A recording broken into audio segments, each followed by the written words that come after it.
first down. Fires wide. Juan Daniels, touchdown, Georgia. This is your favorite receiver, Juan Daniels, and you're listening to the DGD podcast with my man, Robert Reynolds. Go Dogs! Welcome to a special Veterans Day episode of the DGD podcast. We have a plethora of big-time names, guests talking Veterans Day. Obviously, no shows next week, so we're doing it now. And look, I am glad to have these guys on to talk college football, talk Veterans Day, talk military stories. All of that's happening today. But without further ado, look, the show, part of On Top Sports and sponsored by La Terrain Watches. More than just watches, though. You have glasses, other accessories. Check out la-terrain.com. Use code DGD at checkout. Get 10% off your purchase. Great watches. Love mine. I'm just letting you know that now. Without further ado, though, I'm going to welcome each guest here. We have, obviously, myself, Robert Reynolds, the NCDGD himself, Juan Daniels, Blaine Crane, producer of The J-Boy Show, Chris Milton, you might know that guy, and also another special guest that I didn't even bring up, surprise, Greg Blue. Welcome to the show, guys. Thank you. What's up, guys? How we doing today? I'm doing good. Good. Watching college football, man. Hey, absolutely. Look, also, before we start talking college football and telling military stories, this show today, you're able to donate directly to the Wounded Warrior Project, so all proceeds go directly to that organization there. The link is in the chat where the brigade lies, so keep that in mind. Look, I'm going to let you know now, as a veteran myself, I'm going to let you know right now, if you see this, rip it, all right? Most military folks, if you've ever deployed, you know exactly what I'm talking about, but if you have not, Monster, Bang, whatever energy drink you drink, has nothing on this.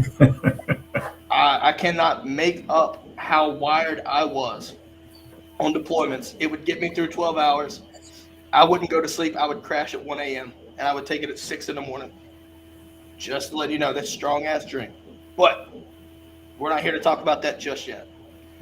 We're going to get started with Greg. Greg, outside of, look, Dog Nation loves you. I love you, what you did. Obviously, with Juan, y'all being former players yourself. Obviously, what Georgia's doing this year.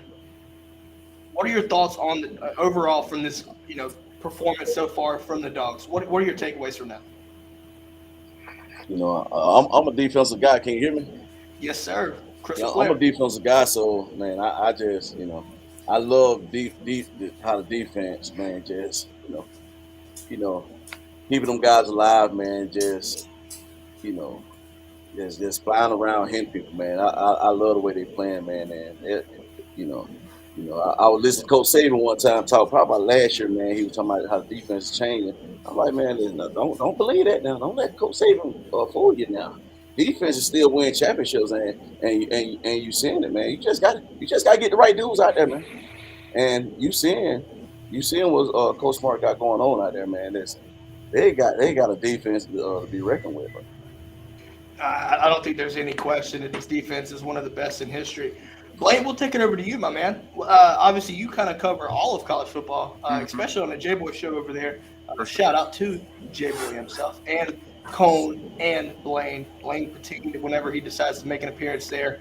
What are your overall thoughts on this Georgia team, man? I know I hear a lot of it talking on the J-Boy, but what are your overall thoughts on it? What is there not to like, really? You look at the defense side of the ball, and in my opinion, it's probably one of the best defenses I've ever seen assembled in the history of college football. Up front, you get nothing with Jordan Davis, Jalen Carter. Nakobe Dean just runs around untouched and makes plays everywhere. And have older guys and the anticipation skills on the defensive side is what I really look for. They're not athletic freaks. They are athletic freaks, and they're also mental freaks. They're so experienced. They know where the play's going. You can see them two-gapping on defense. What can this defense not do? Even you look on the offensive side of the ball. I'm a Stetson Bennett fan. And I think he does a good job of what they want to do with that defense. But up front on both sides of the ball, if you're a Georgia fan, you can't be more excited because in the SEC, that's where you win and lose games. Absolutely. Chris, obviously you have a son that plays on this Georgia team. And honestly, I look at it this way right here. To me, I think it's an elite defense with a more than competent offense full of balance this year. Obviously, Kendall being one of the plethora of running backs they have.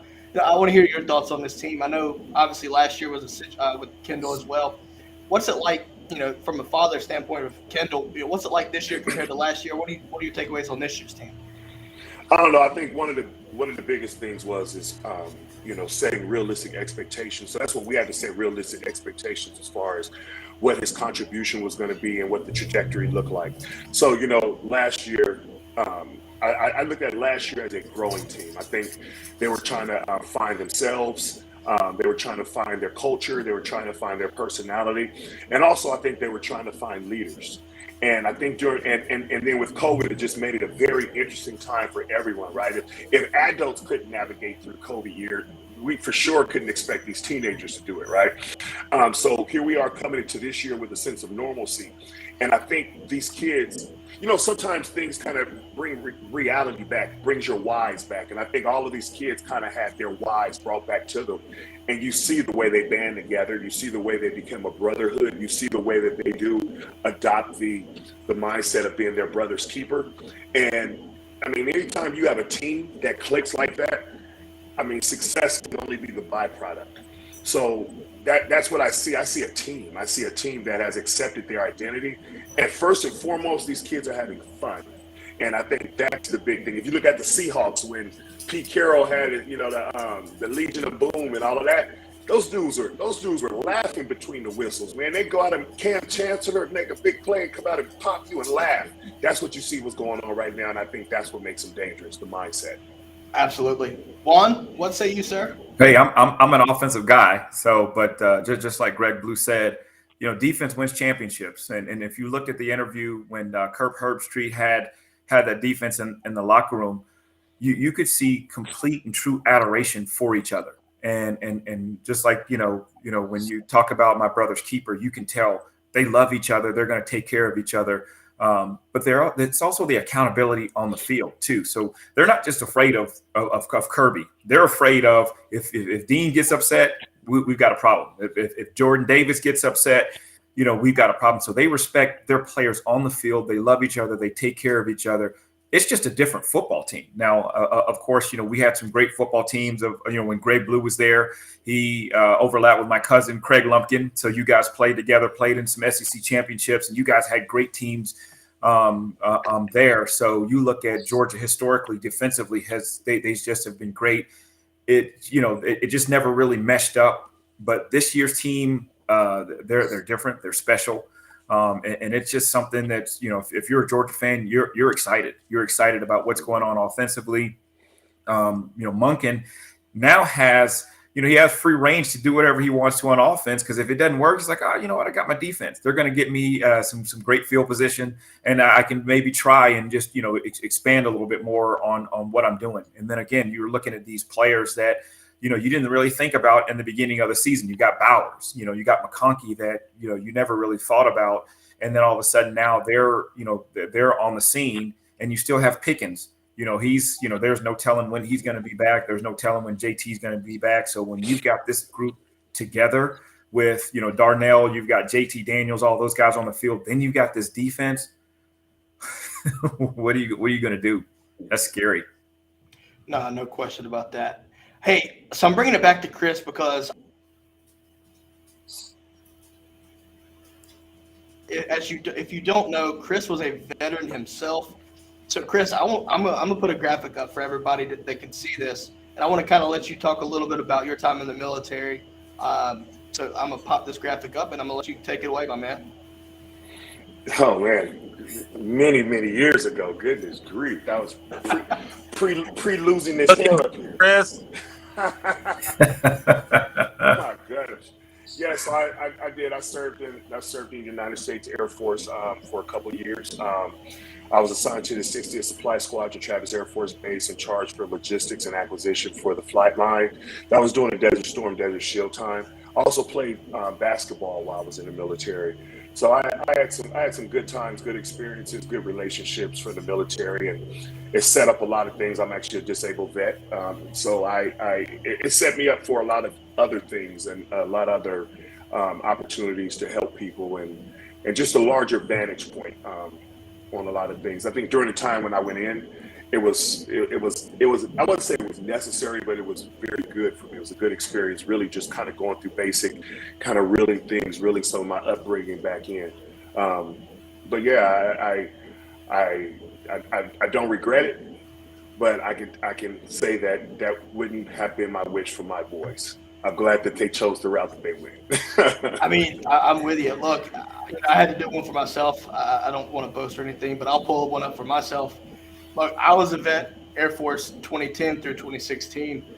Yes, that is a pure Guinness straight from Ireland. Sorry, it's not the basic photo that, the photo from basic BMT like Chris had. But look, my experience through Air Force, I loved it, right? Deployed once, I was stationed down in Charleston, doing logistics, things like that. I mean, look, I had a blast. And, one of the crazy things about it was, talk SEC football, Georgia football, things like that. Look, the good thing about Charleston at the time that I was there was a whole plethora of SEC teams and a little bit outside of, the realm of the SEC. But, it was just interesting to hear, your clique of Bama guys, your clique of Georgia guys, your South Carolinas and Clemson's and all that stuff. Living in Gamecock / Clemson territory, it was always fun listening to those guys pull for the fighting chickens and the great value Tony the Tiger. It is what it is there, but it was like I had a blast in the military and especially on deployment. And if y'all don't know, I told you about the Rip It. Rip It saved me through deployment, working 6/12s a week. Pushed me through it. Yeah, I had a good time, and I'm a disabled vet as well. But I don't have a son that's going to be an NFL player in a couple years, so I can't speak on behalf of like Chris did. But I mean, look, if my son wants to go through military, I'm going to let him. I'm for it. But at the same time, if he wants to go play NFL, if he's got it like that, then I would tell him to do what he wants to do. But that's just me. We'll take over a little bit. Green Soldier is a Army guy as well, so recon infantry. He's surrounded by Air Force guys. Look, he's laughing at us, Chris. I don't know how to feel about that. Somebody got to do the thinking. That's why they got us. I mean, look, the Army always gets our hand-me-downs anyway. So, I mean, you're basically right. So, I don't know. One of the things that I learned, though, guys, is taking my experience from the military. I played in high school. I played football in high school. Chris, I don't know. I can't speak on your behalf, but you maybe want to talk after this. But for me, my time in football, obviously I'm not a college guy or not like that in regards to playing there. But, my time in high school football taught me a lot. It's really translated into the Air Force and really basic training. You understand the concept, the team concept, right? Team becoming a family, things like that. Did you see the same thing? I don't know if you played ball in high school, Chris, but did you see any resemblance to that through your time going through basic and stuff? I think one thing that helped me through basic was absolutely from having been an athlete, but I'm also going to say the experiences that I got at home. When I landed in Lackland, it was probably just after midnight, and I remember getting off the bus, and we all lined up on the flight line, and Staff Sergeant Molina, I remember to this day, and this was in '94. I remember all those boys yelling at me and in my face and all this other type of stuff, man. And I stood there locked and loaded. I mean, it was what it was. You can yell at me, I just know you can't touch me, so we good. And so, it almost backfired because I was unbothered. And I told him, I said, hell, I grew up in a household with a black mother. I'm used to getting pressed. You know what I mean? This is all good. But what it did do is it did propel me in a position of leadership, and I immediately became dorm chief while my time at Lackland. And so the leadership and the ability to help mentor people going through the same thing, and I absolutely think it was an attribute to my personal trajectory. I was a chapel god, my man. I was a chapel god. Okay, that's what's up, man. Now, looking at it though, right? And we'll talk. We'll get back to college football in just a second, but Chris, you kind of get this. Like everybody had their specific roles, right? Whether it was dorm chief, latrine queens, all the way down to laundry crew, chapel guys, like I said, But honestly, I'm glad I went through the military, went through basic things like that, because it really does build a lot of character, right? Yeah. And like I said, a lot of the things that I learned in high school football really helped me translate over, and I wasn't necessarily in as much of a shock, like a culture shock, than had I not, just been kind of sheltered and never did sports or never team sports in that matter or anything like that. So for me, it helped me through that, right? It helped me navigate through that, and I already had this kind of sense of character that I needed to get through things, right? Look, if you're in the military, you've heard of the phrase "embrace the suck." That's exactly what That's exactly what the hell it was. Exactly what it was for 8.5 weeks. Me, Chris, it may have been different timing for you, but you learn several things like that. But it also builds character, discipline, and really, Greg, Juan, y'all played in college, and beyond. Some of the same things that you're hearing are exactly what transpires through teamwork. And to me, I'm glad that I did what I did. No, and taking that and just kind of pivoting back to with the other guys here and their own life experiences as a senior level manager inside of hospitality with hotel properties. One thing that I really look for is past athletes. I love to employ past athletes, male or female. I really don't care what sport. You bring a lot to the table. One, because of the discipline, because of the teamwork, because of the coachability, because of the accountability, because of the competition and all of that. Those are things I can't teach, right? So those are things those are qualities that if I look and I see that you have that in your past, you're definitely going to have a sit down with me. Now, those other things are going to sell me, right? But those 100% are going to get you a seat at the table with me. I'm with you 100%. Let's transition to some college football. Obviously we're a college football team. Today we're expanding out. Typically we try to focus on Georgia, but I think today is such a special day. Let's talk college football and around the whole country. I'm gonna pull up a graphic here, guys. Obviously everybody knows the playoff rankings just dropped. So I want to take some time here to go through the top 25.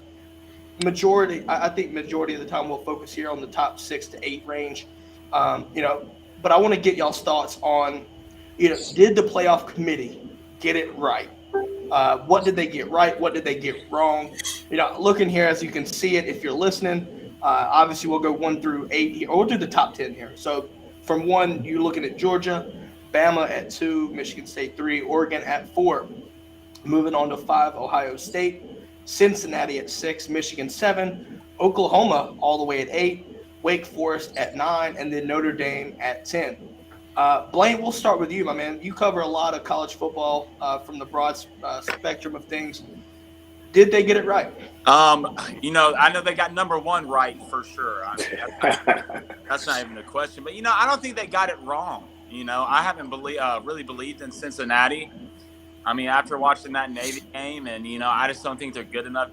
Desmond Ridder, to me, is not having his best years. Accuracy down the field isn't what it used to be. Oklahoma, Oklahoma still hasn't proven anything really to me. I think Caleb Williams is going to be a star, but that takes time, and especially that offense with Lincoln Riley, and that defense is what it is. So, and their schedule is backloaded, so if they win out, they have a really good chance. Michigan State with a huge win over Michigan. I still think Michigan's a good football team. I was always worried about Michigan through the air, but they showed me a lot versus Michigan State. And I'll look at this top 25 or really from I think Ohio State, you have to put Oregon in front of Ohio State. Even though Ohio State right now looks like the better football team, I feel like if they did play right now, I think Ohio State spread would probably lean towards Ohio State in that game.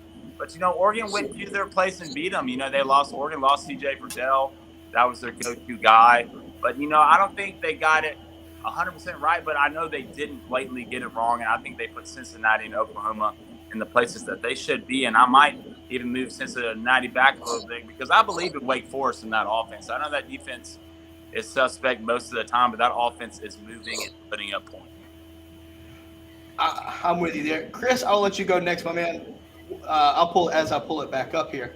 What are your thoughts here? Did they get it right? What could they have done better in regards to at least the top 10 or at least the top 6? But if you want to expand to the top 10, I'm all for that as well. No, I think when you look at the grand scheme of things, I think it's pretty accurate. Just like you say, I don't know if they got it right, but I don't think they got it wrong. Depending on who you're talking to, there are some of the teams, I know some of the Cincinnati folks are a little bit upset that they're dropped to, that they're at a 6 and they felt that they should have been higher. But I think in the grand scheme of things, I think it's pretty accurate in regards to what we've seen this season. People are wondering how Alabama lost and still got the number 2. Well, hell, that's Alabama. You got to talk to Uncle Nick about that. The eye test to me, it's hard to look at Bama and say they're not number 2. Exactly, and that's what we got to look at, right? That's what people have to look at, and you have to take emotions out of it and think from a rational standpoint, and think about honestly what is college football trying to achieve by doing this, and best believe they're going to set it up accordingly. Absolutely. Greg, what are your thoughts, my man? I thought they got it right. I thought they got it right. I think the team definitely Georgia won, and you got a one-loss Alabama, especially with the history the past 10 years. With these championships, you got to have them there with one loss, and I think Michigan State doing a heck of a job right now. Heck of a job and a big win with versus Michigan, and the big win with Oregon and versus Ohio State, and but Cincinnati, they right there, man. They just got to win out, and so many teams got to still play each other, and that's really the team I'm nervous about playing against Georgia. Man. I mean, look, I think we've all so far, and Juan, we'll talk about this in just a second. The eye test. The eye test, in my opinion, based off this week 1 rankings, right? I feel like the committee did a lot of soul searching there and honestly used that eye test. The fact that, in the 8 people, Oklahoma at 4, dropping all the way to 8. Look, Oklahoma, for the most part, until Caleb Williams, that transfer of quarterback range right there, they were not a good team. And honestly, their defense is still a problem, but their offense has transcended. And, honestly, based off of the productivity on the field this year, I think 8 was right. Kind of similar to what Blaine was saying. You look at Wake Forest at 9. Look, Wake Forest is an elite story. I just don't know if anyone from the ACC is going to make it into the top 4. The ACC is down this year. Clemson's down this year. And with Clemson goes the ACC.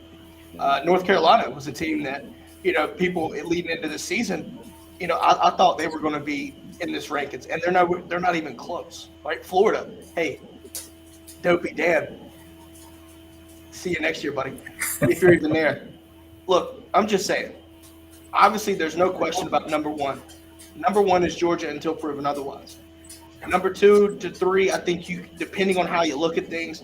Look, Michigan State has shown they have the defense. Mel Tucker's got that team playing extremely well, and there's no debate about it. Kenneth Walker is extremely good.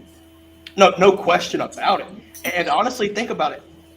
He was at Wake Forest and grad transferred over. Yeah. So he was in a good situation either way. So, but 5 touchdowns. I mean, it's tough to score 5 touchdowns. But I agree with you guys. I would switch up my top 3.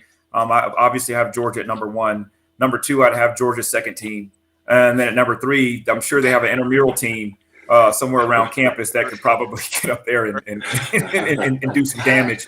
I don't believe in Cincinnati. I just don't. They had 2 back-to-back, struggles. One with Navy, who's just not very good, and then of course you've got a 1-7 Tulane team, and they took Oklahoma to the wire. So that kind of makes me a little bit nervous about Oklahoma too. Like they're just they're just not very good. If I were going to look at a sleeper, I'm looking at Ohio State. Ohio State's playing some really, really good football right now, and they did lose to Oregon. Then Oregon turned around and lost to a not so great Stanford team. But Oregon's picking back up. So I would go Georgia, then I would go Alabama, then I'd go Ohio State. Would be my top three, and then of course it's just kind of a Michigan State. They're playing some decent defense, but I just don't think that they have enough offensive power to go up against these other ones. So, well, Juan, you said it perfectly, and I think everybody said this one thing here, and it transfers over to one thing. For this year alone, it's blatantly obvious. The one word, parity. It's creating chaos, and it's beautiful for college football. Because now you're taking teams that in past years, the argument of, well, it's only Bama, Clemson, Ohio State, and whoever, whether you want to put Notre Dame or Oklahoma, insert Georgia or whatever, that's not the case this year. So we're seeing what parity in college football is like. And if your team's a part on the receiving end of an ass whipping or an upset loss, I'm sorry. So far, I can't speak on that. You see that G right there? We haven't saw that yet. But I can see and understand what parity looks like. And to me, even taking my red and black glasses off and my Georgia hat, look, I'm telling you, I think for the betterment of college football, this is the year that we needed. Because you're starting to see teams actually have a chance. Mm-hmm. Which is also the perfect reason why the 14 playoff is going to get expanded, whether it be 8 or 12. It's coming. It's coming. I was going to say, if anybody wants to comment on that. Here, I mean, you look at the 12 teams, and we do a breakdown on the show of what it would look like, man, and the matchups are just the best thing that you could imagine. And I mean, Georgia would be sitting pretty, and you go through the playoff, and this happened to us twice, maybe 3 times, we'd get to the Final Four, and it'd still be the 4 teams that we'd have in the regular 14 playoff. But the matchups that you will see is what college football needs, and college football is a business at the end of the day. The more revenue, the better. So the more teams, the better. I think you can't go past 12. Hopefully they don't go past 12. I think 12 is a perfect number. I mean, just the matchups that we would see. I mean, right now you're looking at a Georgia-Baylor matchup, first round. I would love to see that. Now Georgia would win that game, but I'd love to see that. I mean, you're looking at maybe a Michigan versus another Michigan State matchup, and I think a sleeper for this year's team that you could see, is Auburn. Auburn does this, right? They can do damage late. They can hurt a lot of people's feelings. If they win this A&M game on the road, which Auburn hasn't lost in Cal Field, but I don't feel like it's the best matchup for them. But if they somehow pull this one out and beat a Mississippi State team, I believe, at home, and you get Bama at home for the Iron Bowl, who knows? You could see a Georgia-Auburn rematch in Atlanta. The SEC West is absolutely insane right now. Go ahead. Wild West, man. Yeah, for sure. But then you think about these playoffs, like where was this in 2007? That would have been nice to have this in 2007 instead of us playing Hawaii in the Sugar Bowl. If we had that 4 game, there's no way you can tell me that we would have lost that national championship that year. I mean, we had some absolute firepower, and you've got Hawaii, who was basically a middle school JV team out there. That was embarrassing. So that was just something I wish that we would have had back then. But now we have it. It's here. And let's roll with it. And like you said, Blaine, if it gets to 12, I think that's the perfect number. But this year, when we were looking at the matchups, I mean, they would be perfect. Have a couple of buys, but then let's go at it and make some things happen. Yeah, you're talking about parity in college football. What will be more parity to be able to when it comes to recruiting, walk into a recruit's house and be like, hey, look, we made the playoff. You can be the reason we win the championship when we get in the playoff, and it just makes everything better. And especially, will we see the 4 teams? Probably we usually see. Yeah, because at the end of the day, college football comes down to recruiting.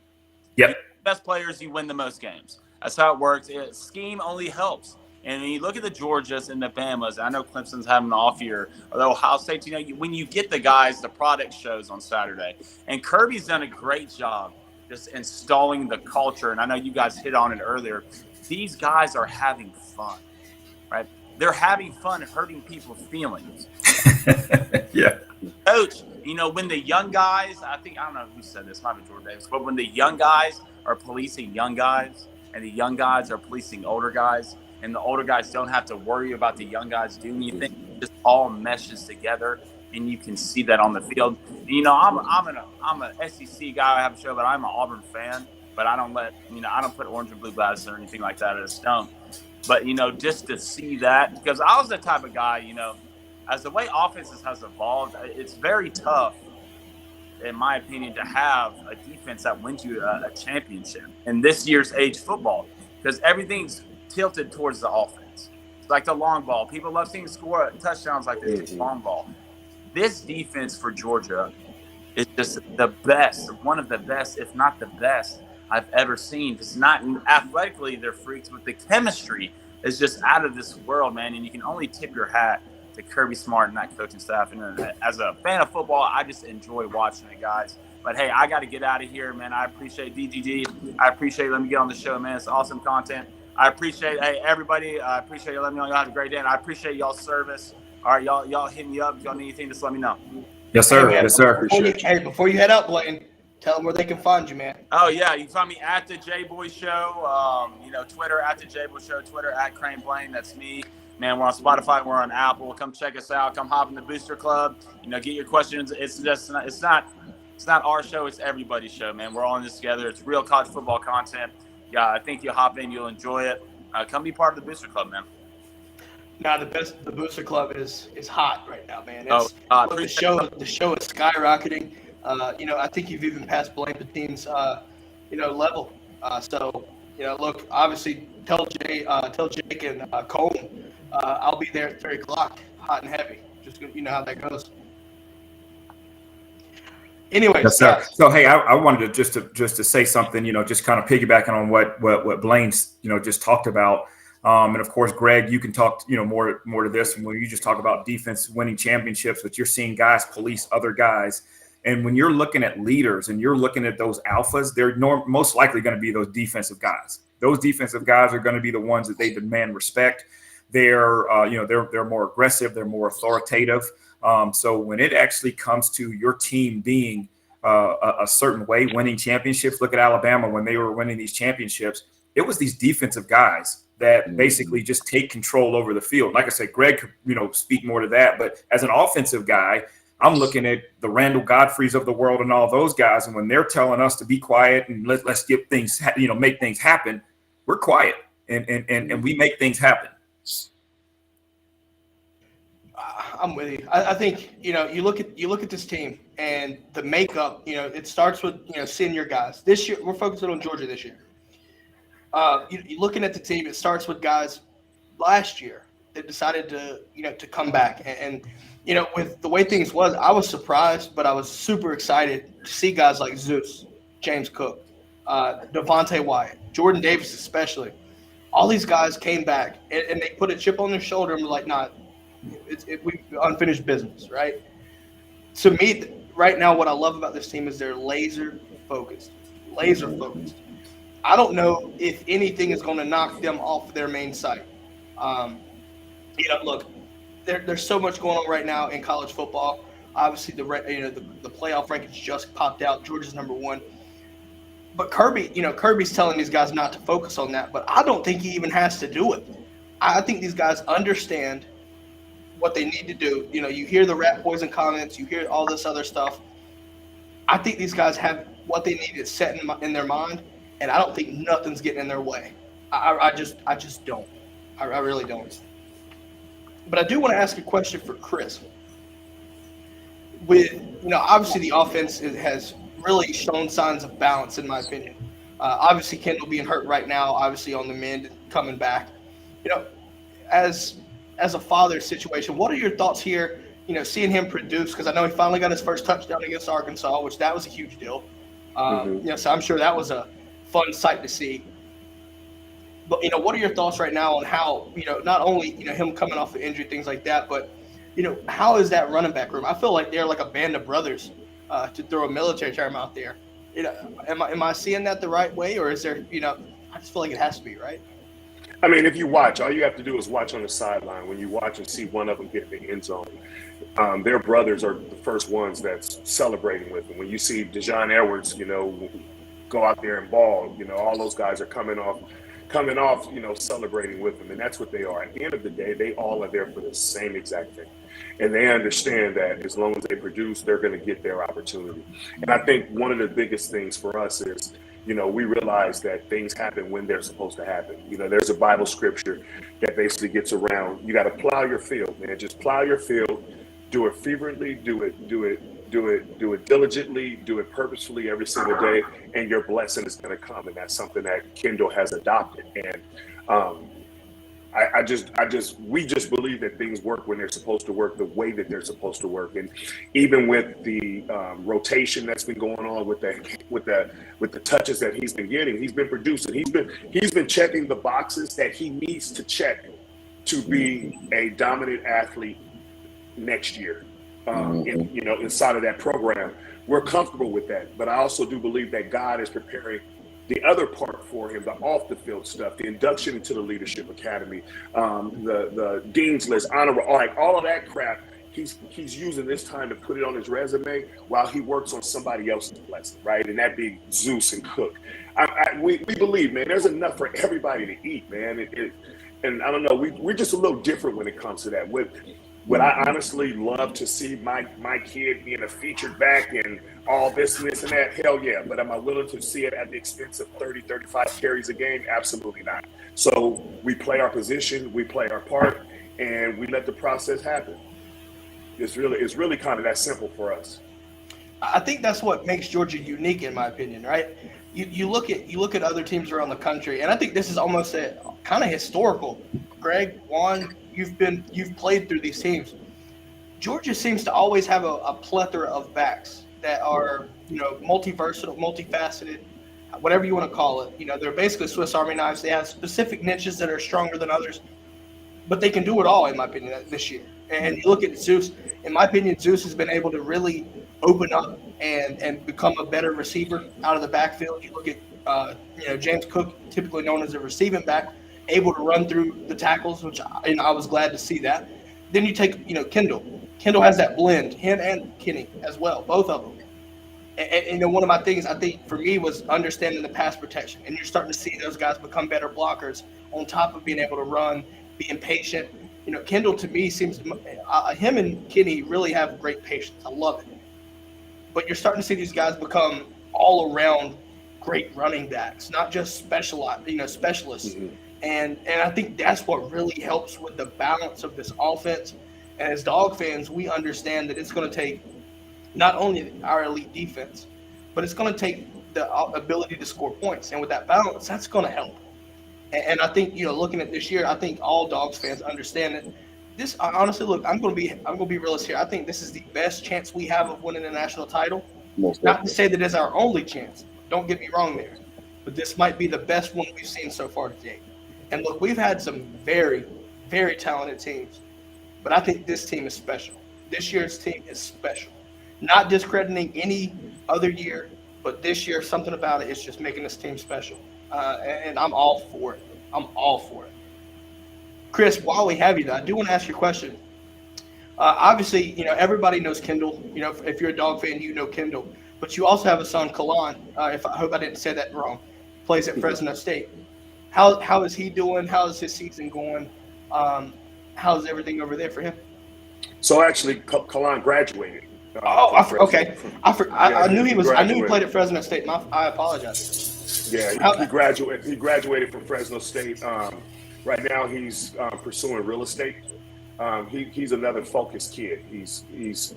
These kids are dedicated to the grind, and I tell these kids often that I admire them. At 48 years old, I admire my 24 and 19-year-old sons because they are showing a level of sacrifice and discipline that I wasn't willing to do out of my own ignorance and out of my own selfishness. So I admire them for that. That's why to this day, we Mon and I will do anything for these boys because they're opening doors for themselves. So I'm proud of my dudes. Absolutely. This year, it's kind of been one of those things where, in my opinion, it goes unnoticed, but kind of keep it up with him. In my opinion, he had a really good amount of production as well. So obviously, look, Dogs fans understand this. Kendall's a different breed, but I still like keeping up with Kalan when he was in Fresno State. But, I appreciate that. No question.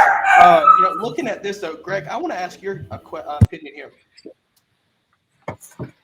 I think everybody knows Greg Blue from the hit on Auburn, right? And I have a feeling you've probably heard this a million times. But you're about to hear it 1,000,001 time. So when that happened, I feel like it kind of changed your life because, I knew, I think Georgia fans knew you, right? But I think it legitimately changed people's perception outside of the Georgia realm. How did that play do anything for you? Like anything special for you? Like what happened after that was, because I felt like you got put on the radar for real. I think people had to respect it after that damn hit. I'm just going to be honest. Most definitely. I think national wise, definitely, put me on the map on the radar. I think, within the SEC and through my team, I always had respect because they knew, they already knew what I can do and everything. But that was a big, that was a big deal right there. And plus, that year, that was my redshirt sophomore year. I was coming off an injury, so that's my first game the whole year. And it was, they set out 6-7 games that year, that first 6-7, and I was ready, and the coverage we was in, and I saw him come. I said, "Oh, it's so wet." I wasn't thinking about no interception. I was gonna light him up. As Green Soldier said, you took his dude's soul. I think that's completely exactly accurate. what I was trying to do. Completely. Hey, look, but you know what? This is a great transition to another question I have for you, Greg. To me, I think Georgia fans know you as a headhunter, and there's another headhunter on this team currently in the same safety spots that you played back in the days. And that's Lewis Singh. What are your thoughts on Lewis? I know Chris is more of the ball hawk to me. Lewis is one of those guys that will come and take you down so every single play if he can. What are your thoughts on that? Seeing somebody like with that kind of reputation back there patrolling the backfield now. I love guys like that. I love guys like that. As a coach, I want to recruit guys like that because I know this is how I look at it. I look at it like 85% of football players, they don't like to get hit, man. And you got to be crazy to play defense. That's all. You need some guys out there to create that fear out there, and they will leave you alone. They think when you're kill out there, the game is easy then because you don't have them guys won't want to try to block you no more. Nothing. I done had guys tell me this play ain't even come here, big dog, and that's how I look at it in football, man. That physicality part, man, that's the equalizer. That's the great equalizer because a lot of guys don't like to get hit. I saw Big Mike Tyson get hit in the mouth by Buster Douglas, and that's what hidden brings right there. I'm telling you right now, if I hear Mike Tyson again, I'm gonna have to look at Juan and be like, "What was that? What was that comment there, Juan?" Everything's all fun and games until you get punched in the mouth. Look, that is so accurate. Oh no, everybody's got a plan until you get punched in the mouth. That's what it is. And Buster Douglas, that is true too. That's so true. Buster Douglas woke him up. Yeah, he did. No, that was right a little bit before my time, but yeah. He ain't been the same since. And that's how it's the same way in football. Hey, I put my 200 pounds of everything into his soul, he's gonna think about me for the rest of his life. And he's gonna try to stay away from me. And he's gonna respect me. I'm telling you right now, Kyle Pitts understands exactly where Lewis Singh is at all times. Most definitely. Kyle Pitts go tell his kids about Lewis Singh. Yeah, so I want to hear y'all. I want to ask this for everybody here, right? With this targeting rule, right? You look at the the concept of the rule, right? I understand you're trying to be safe, but to me, Greg, this is the perfect example. You play defense, and at the speed of the game, you're basically changing a defender's whole technique and everything. And sometimes you can't even. It's hard to really say because you see offensive guys talk, right? Try to prepare for a hit, and you call that. Obviously, everybody knows now if you get called for targeting, you're ejected. I think that it needs to be altered, similar to what you see in NBA, where it's a flagrant 1, flagrant 2. due to the fact that, sometimes these hits, I looked at Lewis Seen's hit last year on Pitts. To me, that's a perfect example of it wasn't blatant. It wasn't intentional. It just happened because he came down and tried to protect himself. Yeah. In my opinion, I think there should be a level system, kind of like I said, similar to the NBA. What are your thoughts on that? And Chris and Juan, I know Juan, you played offense, so it's going to be perfect to hear from a receiver standpoint, from a defender standpoint. And Chris, also want to hear your thoughts on this in regards to what are your thoughts on the targeting rule, and what would you suggest to make it as efficient as possible? I believe if a guy is making a football play, and that's what happens, I think you got to let it go. But I believe you should keep it if guys just targeting guys and they don't have nothing to do with football. And it's guys getting ejected. Like it's a guy, it's sad when you see guys getting ejected, over First quarter. It's a first quarter, bang, bang, football play. It's a football play. And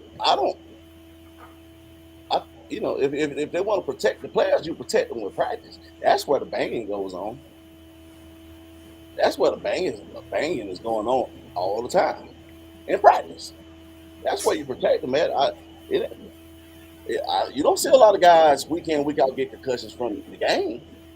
It's from practice. That's what we hit all the time. That's what we hit. When you think about the old times, we had the most school 2 days and 3 days. We're banging. It's not the game. It's the practice. So I think you got to continue to protect the guys in practice, and don't take away the love of sports is football in America. You're killing the game. You're killing the game. I understand they want points, and targeting takes away, add more points to the board, but you're still taking while we love the game away. That's seriously. Yeah, I agree. I'm an offensive guy and I'm a receiver. So I was, I would have been one that would have been on the other end of the targeting. But if you guys, if they want to make this targeting, these ejections, just put flags on the side of their hips and then just kind of just leave it at that, is the way that I look at it. As a receiver, if you are a good enough receiver, you have to be aware of your surroundings first and foremost, right? So if I'm going up there and a ball is going up, I need to be able to see my peripheral and turn my body in a way that if I am going to absorb an impact, that I am protecting myself. And that's what our receiver coach told us. His name is, Coach Daryl Drake. He was with the Bears, and he unfortunately he passed. But he said, you got to be an acrobat. You've got to go out there and contort your body and do whatever you need to do to protect yourself. Now, if, just like Greg said, if there's guys out there that are not making football plays and they just have, or if you're holding up a guy and then you just go in there and just lead in with your helmet, that's a problem, because that's not football. That's just dangerous. But when you're talking about bang, bang plays, and a defensive guy is trying to make a play, either he's trying to intercept the ball, he's trying to jar that ball loose. He is not having the intentions of, if this guy goes across the middle, I'm going to put my helmet on his helmet and try to knock him out and have a concussion. No, that's not it. And you're taking away the aggression of the game. And for those that are saying, oh, well, you have to switch the rules and get these things, out of there, go play another sport. Go watch something else. Don't play football. Don't watch football if that's your case. But as a receiver, as a running back, Milton as a running back, I think he does a great job of when he's getting tackled, contorting his body or getting out of bounds or making those plays and not really setting himself up. I mean, you have to be a smart football player to know when you have that ball in your hand, you've got guys that are trying to tackle you. That's as simple as that. And they're going to go, above and beyond to try to get you on the ground or draw the ball loose, cause a fumble, doing all that. But if you're trying to cut that out, you're taking the aggression away from the game. Let's just put some flags on and let everybody just run around, and get the little sponge things on top of their head and just kind of go with that. I think, Chris, I'm gonna let you go ahead and speak real fast, and then we'll hop over to the brigade.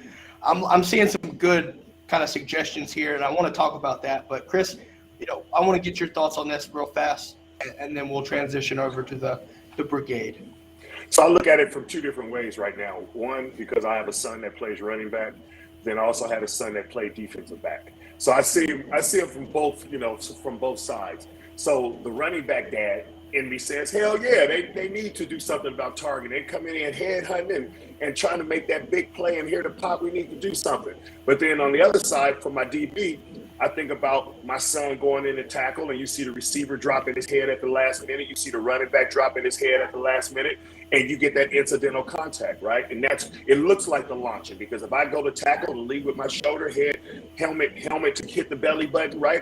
That's a technique-driven angle tackle. But the moment I drop my helmet, I add my helmet into the equation. So I think to just have it as one umbrella rule, I think it's kind of reckless, simply because of all the things that can happen, right?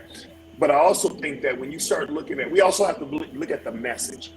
All these companies are sending the message that their helmets are the best. Their helmets are have the best impact. They rate this on protecting the brain and this and this and that. So what that sends the message of, well, hell, these helmets can take impact. Shit, that's what they're for then, to provide the impact, right? So if we truly want to get the head contact out of football. Now, I do understand the byproduct, the CTE and all of that other stuff. I'm not naive to that.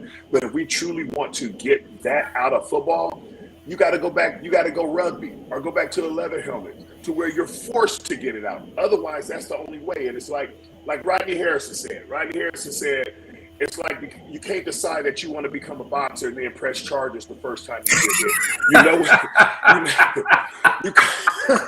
it. You kind of know what it is when you're signing up, right? Right. And so as a father, trust me, I'm aware of every possibility that can happen to my children on the football field, including death. That's the reality, right? We know that. We can't all of a sudden decide that we have a problem with it when our number got called. That may sound callous, but I think that, we have to start looking at it case by case and looking at all the elements involved in it. Because it is. That first quarter, man, that safety or linebacker coming in to make a play, and all of a sudden, what was it? Just a couple of weeks ago, man, a kid damn near less than 2 minutes into the game. Game over, right? Yeah. It was Louisville or somebody. Yeah, it was. But to me, that's bullshit. Real fast that game. It's a big picture. It's a big picture to this, and we have to stop looking through this microscope and look at. But look at Clemson's top linebacker. The last 2 years in the championship, and then also in a semifinal, he's out of the game in the first quarter. In the first half. And not to say that they were going to come back or they were going to beat LSU that year, but you've got a defensive leader out there who knows the game back and forth, and he's probably done all his studying on Joe Burrow and that potent offense. He's gone. He's gone. And then of course the next year they go up against an Ohio State team again. First quarter he's gone. First half he's gone. So that's just tough for. Again, you come out there, you prepare all week, all season, and you're out in the first quarter or you're out in the first half, and you're just, this is what you don't have very many games. I know 15 games, if you make it to a championship, seems like a lot, but if you go in the off season and all that preparation that you do to miss a game, to miss a quarter, to miss a play, it hurts. Mm-hmm. It hurts. Mm-hmm. I'm with you, and I want to go back for a little bit here. Green Soldier, he called it out perfect here. He says, if there isn't a change to this rule, somebody will get really hurt trying to abide by it. And you look at defenders, how they're adapting to this rule. Instead of going for the head, they go low. So you're seeing a lot of ACLs and leg injuries. And sometimes, not to say, every injury is bad, and you want to make sure that safety is the main focus of the game at times, right? But then you start to look at people going low, and sometimes ACLs and things like that are almost as hard to come back from a concussion. You don't want concussions, you don't want ACL injuries, and I can understand where Green's coming from in the sense of, you're making the game a little bit more dangerous by trying to be overprotective, and kind of like you said, you look at guys like, to me, Auburn has been hit so much with this damn targeting rule. Smoke Monday 2 years straight against Georgia. You look at the Penn State game. You sit there, The guy is trying to keep the runner from entering the end zone, and he hits him and pushes him out of the end zone, but it's targeting. As a defender, Greg, you know what I'm talking about here. You've played defense. To me, it's asinine to sit here and say, what do you want me to do? Let him fucking score? It's stupid. You can't do that. He's just trying to keep the guy out of the end zone. That's his job. But you sit there and you call targeting like that. To me, I just don't like it. And the fact that it's been super inconsistent. The refs need to find a way to make it more consistent. And you look at the situation of, instead of sitting here and trying to replay this and replay that, why can't referees use why can't they use just common judgment here? Use the replay, but use common logic instead of trying to follow all these rules, because they don't get it right. They don't get it right. You're creating inconsistency, and it impacts games. Sure, you get any game, but honestly, important games. Greg, you talked about it here. Go ahead, Chris.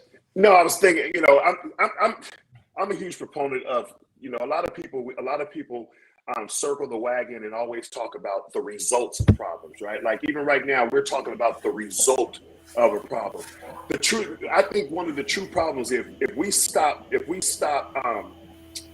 like really making it big and making a thing to deliver that big hit and celebrating that big hit, right? I think we change our focus to be more about the technique, right? You look at what was the show, man, you got jacked up, or all that other stuff where you celebrating a big hit, right? We're celebrating a dude getting depleted or getting blindsided. We celebrate that.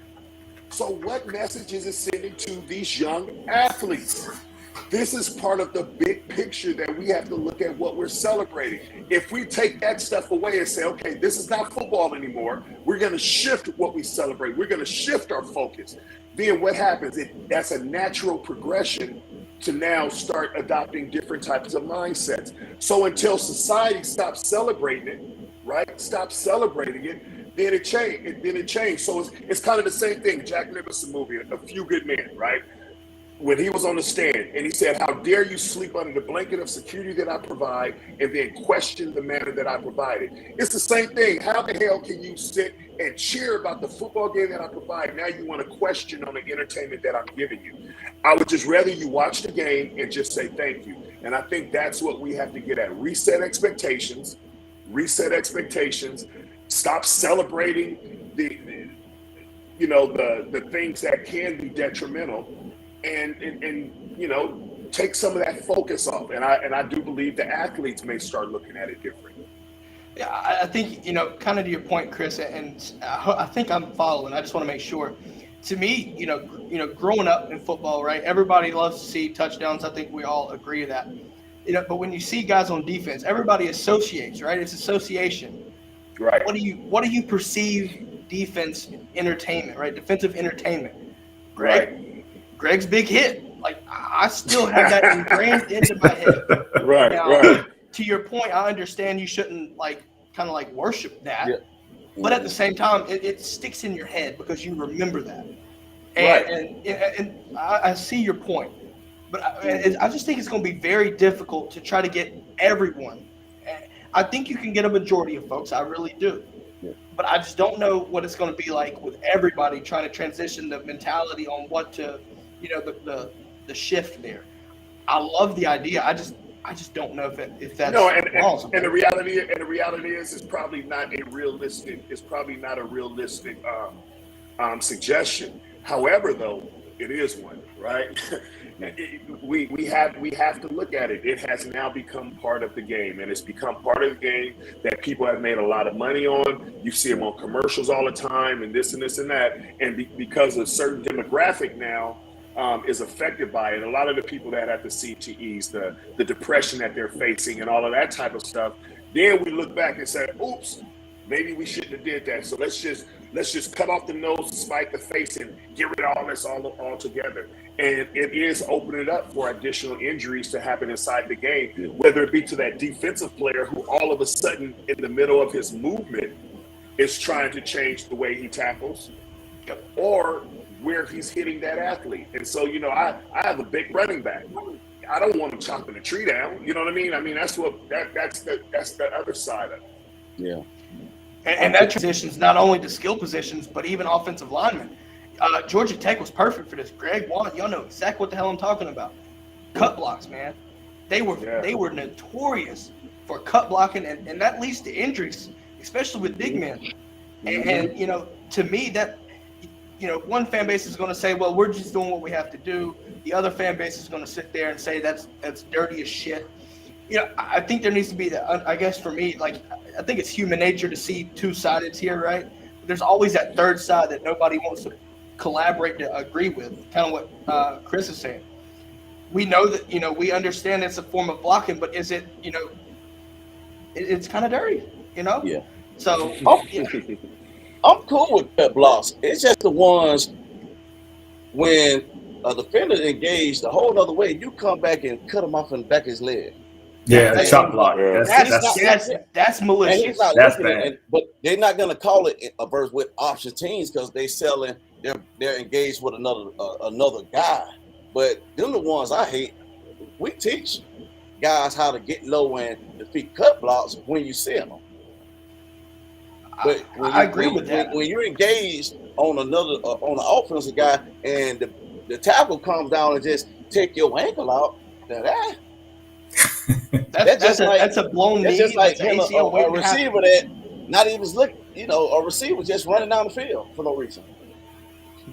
I'm with you, man. I played. I'll tell you what. In high school, option quarterback. You know how easy it is for an offensive lineman to take somebody out by just falling down, Yeah. trying to block. I'm telling you, you can see it happen. You know, obviously, you know, look, that's above my pay grade. Look, I just sit here and I talk about things. That's what I do. I'm a fan. Talk about shit.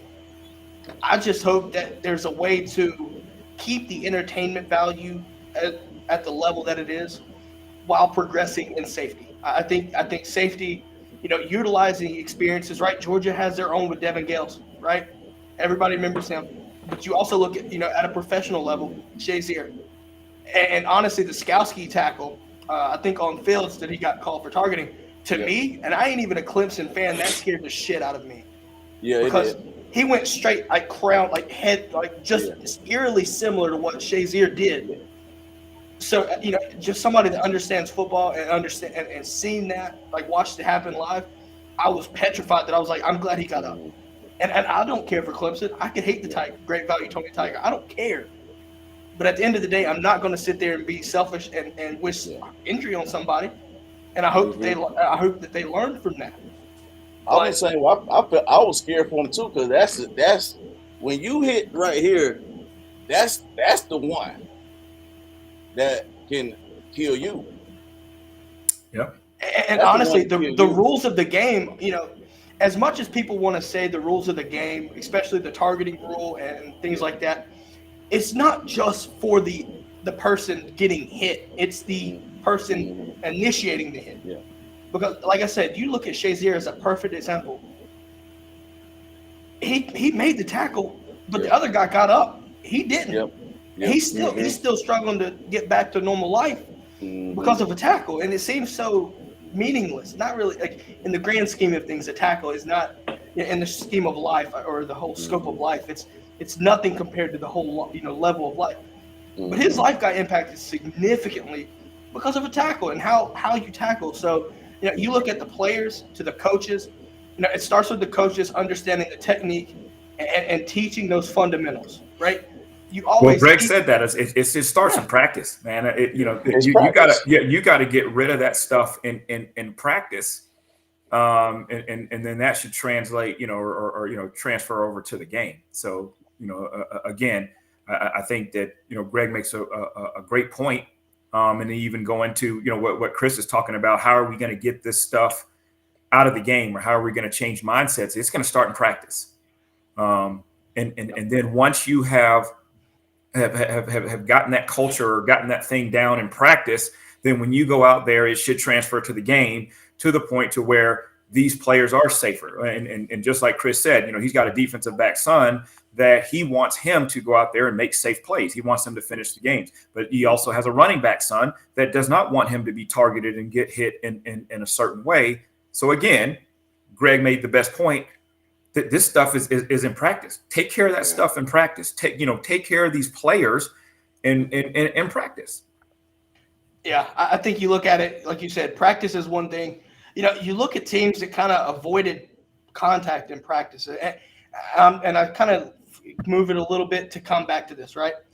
My thing is this. You see how physical Georgia is, and you do that in practice. It starts in the offseason, very physical, right? Very physical defense.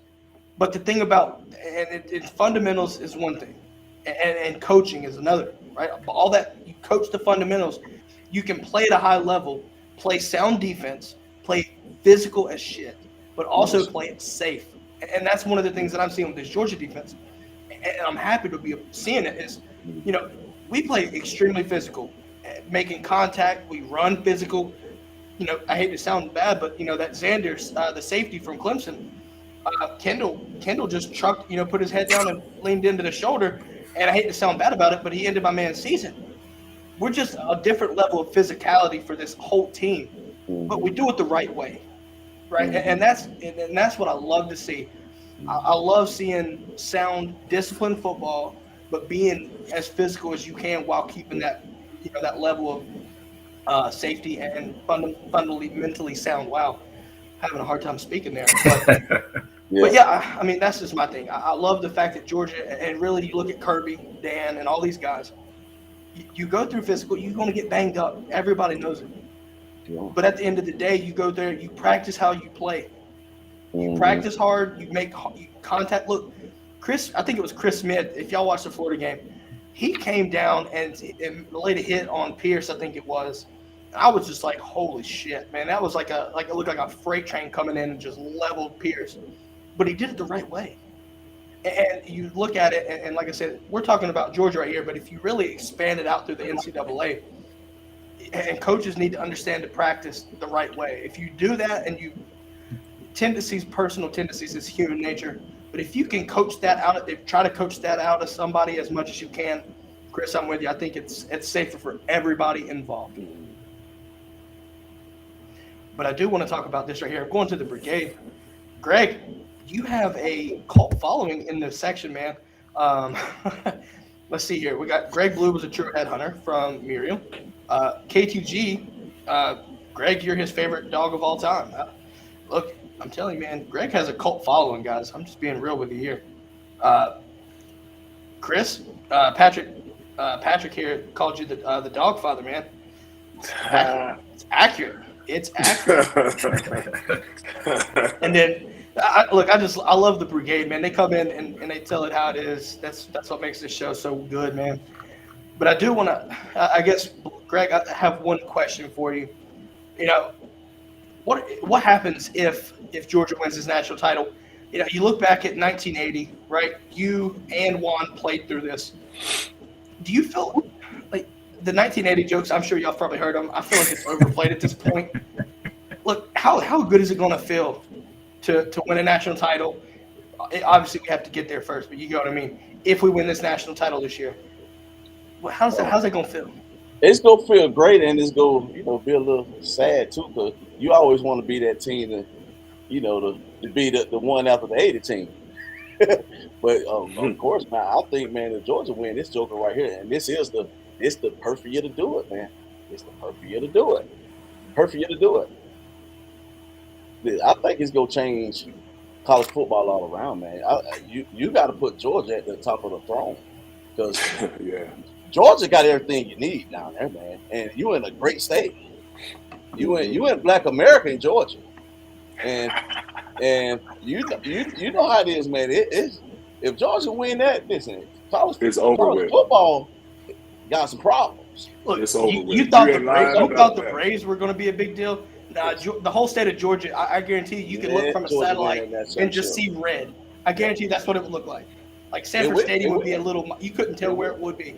Like there'd be so much red and black running around the whole state of Georgia, man. It'll be like when Saban took over and Alabama won their first championship, and it just poured on and poured on. But I think Georgia wins. I'm not even going to say if. When Georgia wins this national championship, you're going to have a lot of guys that are staying home. You already have the Oscar Delps and all these guys that are staying home and they want to stay put.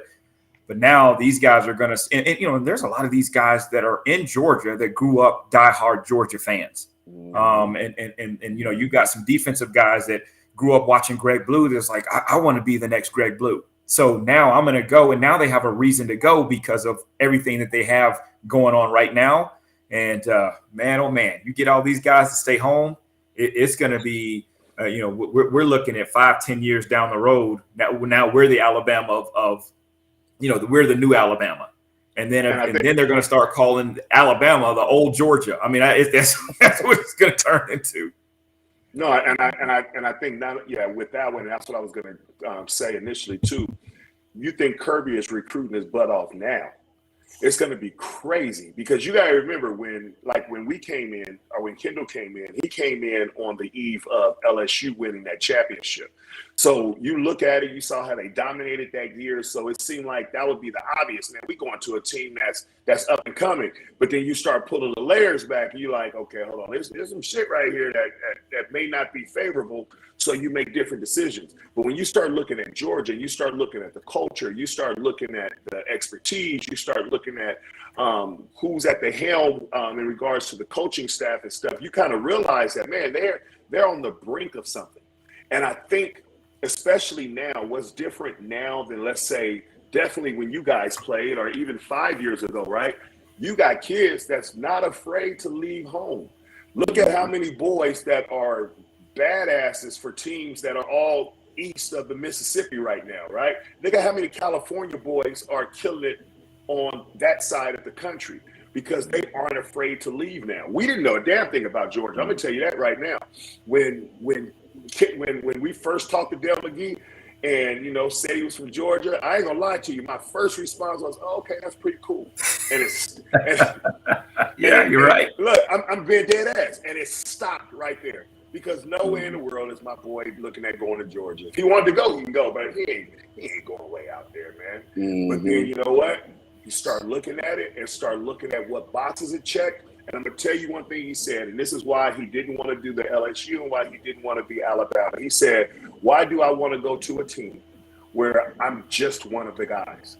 I want to go somewhere where I can be that little piece to the puzzle that makes a difference. That was one of the reasons why he decided to come to Georgia, because he knew that they were on the brink of something and possibly his contribution could help take them over. But just what you just said, man. Georgia is kind of the new thing right now. It's crazy, man. It's crazy. And they finally spending money. They finally spending that old money that's been sitting back there in that state. That money that was supposed to be for y'all, but they ain't give us nothing, Coach. But that money been sitting back there with Juan playing. Yeah, right. There's some old C notes back there they spending. They got a lot of money. The small face Benjamins, right? Small face was up. Yeah, small face Benjamins. Nah, honestly though, I think Georgia's on a brink right now where they can recruit nationally, right? You look at the 2020 class, Kendall being one of the guys. You look at him, Darnell, right? All those Keeley, all those guys coming from West Coast, and that tells me that Georgia, right now, not even winning the national title, is on the brink of being able to sit there. If they win the national title, they're going to be able to go anywhere they want. They can do it right now, but I think it's going to be damn set. Anywhere you want to go in the country, doesn't matter where, and you're like, we're from Georgia. We're going to Georgia. Like, we're from Georgia. You know exactly what we're here for.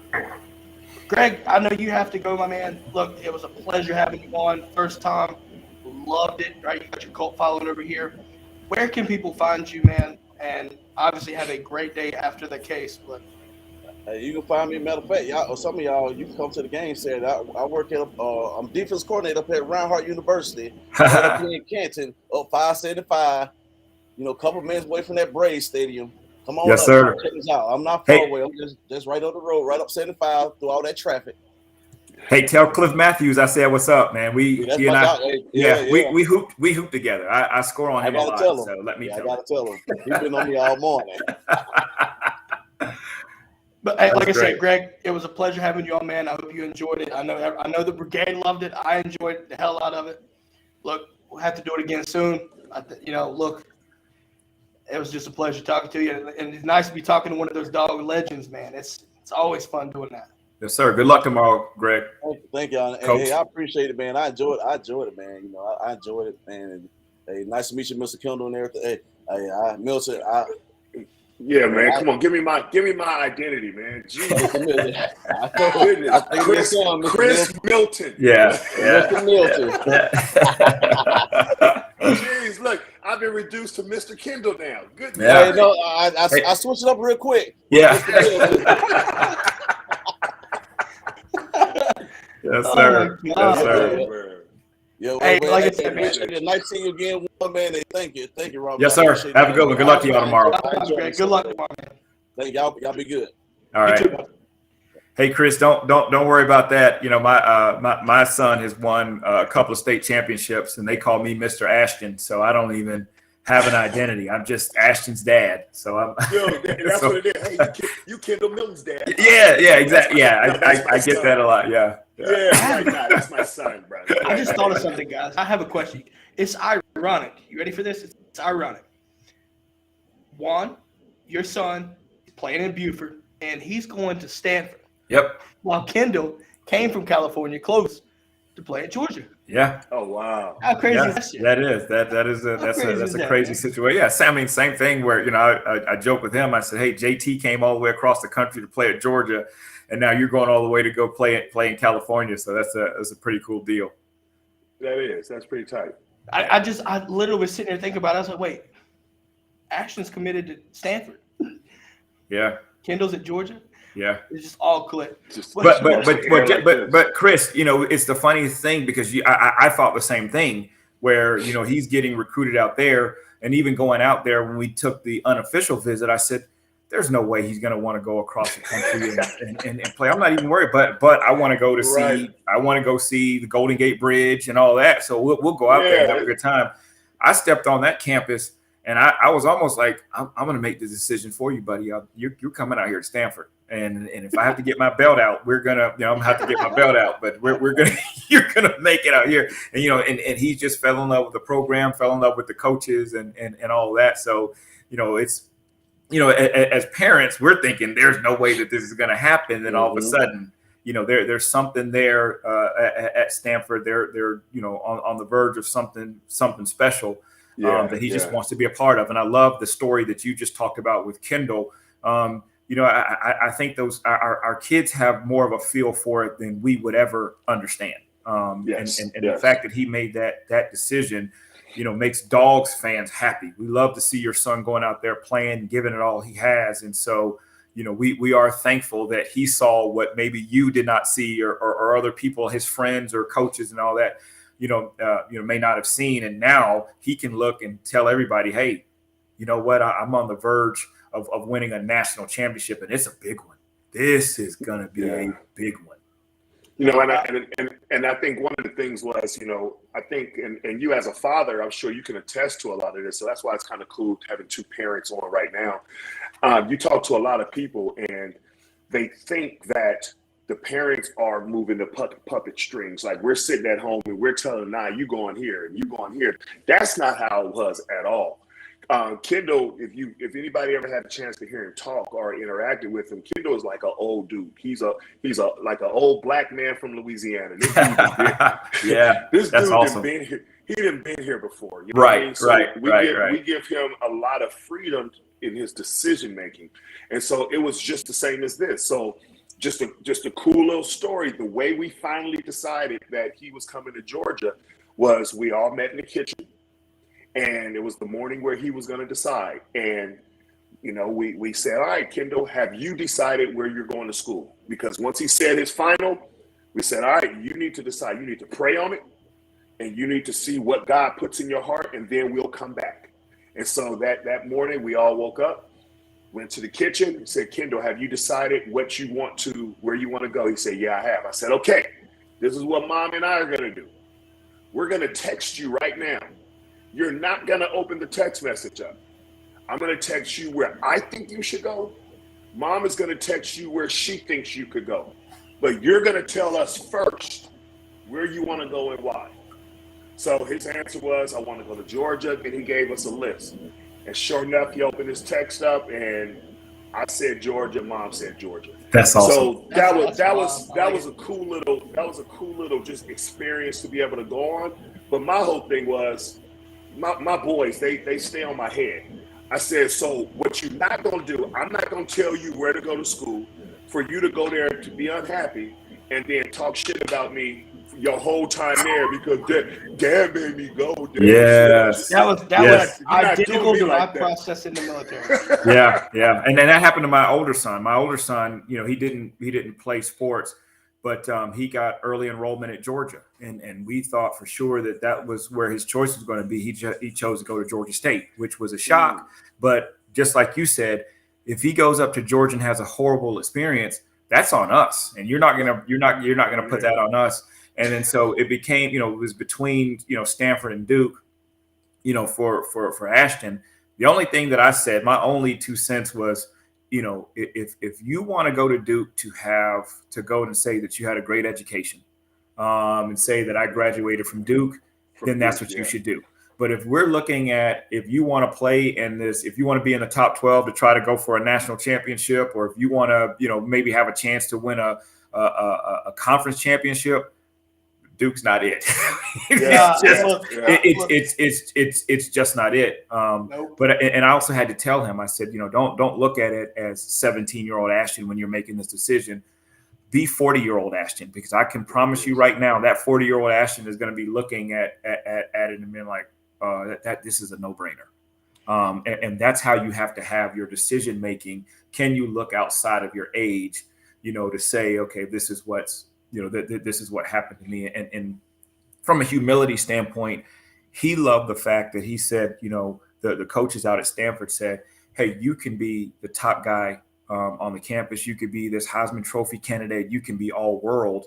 And people don't care, because you in class, you could be sitting next to the next nuclear physicist, or the next person that's going to be, launching a space shuttle or having a whatever. So they don't care. So if anything, it's more of a privilege of you sitting down there next to somebody else. And that's the type of kid he is where, if we praise him and say, oh man, great game, he's like, okay, that's enough. I just want to get and focus on the next thing. So that's a great thing